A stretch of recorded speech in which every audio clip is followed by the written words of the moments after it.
Steve, thanks for joining us. Do you want to give us an idea of what's going on here? Well, basically we've gathered as part of the People's Movement to discuss what we feel are going to be real solutions to climate change, which are ones that focus on removing fossil fuels from our economy and looking at a people-centered solution that focuses on the rights of Mother Nature. And how is this going to, what's this going to result in? How's this going to scale up into action around the world? How are we seeing this manifest itself? Well, I think what we're seeing around the world is a disillusionment with the processes and economics that we've seen up to this point, where people are starting to react against what has been your dominant paradigm for the last 50 years. And unrepresentative governments and corporations and institutions are now facing the fact that people, the 99%, want to be heard, and they want to make their solutions. They want to participate in the democracy. They don't want to vote once every 4 years and then have governments that don't do anything or deliver on their promises.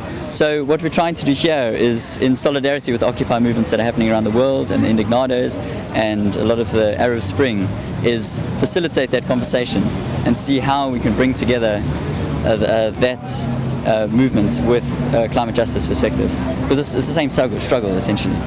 And why do you think the Occupy movement has caught the public imagination the way that it has?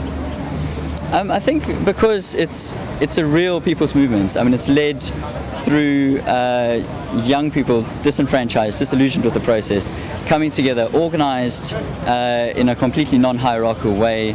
It's a leaderless collective, so there are no great voices coming out of it. It is the real voice of the people. And I think it gives people the experience of what real democracy is. I think we've lost touch with what that process is.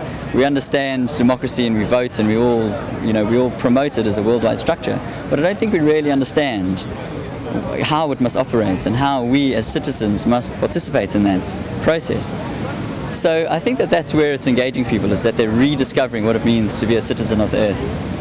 And what do you think are going to be the outcomes of this meeting here? Like, what do you see as the positive outcomes you will point towards? It's kind of very difficult to measure at the moment. What we'd like to do is start that conversation and try and draw people in so that we have a much more representative process for looking at solutions to climate change. What's going on inside there is a bit of a circus. It's, they come in year out, they give us a bit of a show, juggle some emissions, and then we're left with exactly the same problem. So what we'd like to see coming out of this is a movement whereby we're linking to the 99% around the world, and we're starting to build a much more cohesive, unified and stronger movement of the people. Steve, thanks very much for joining us.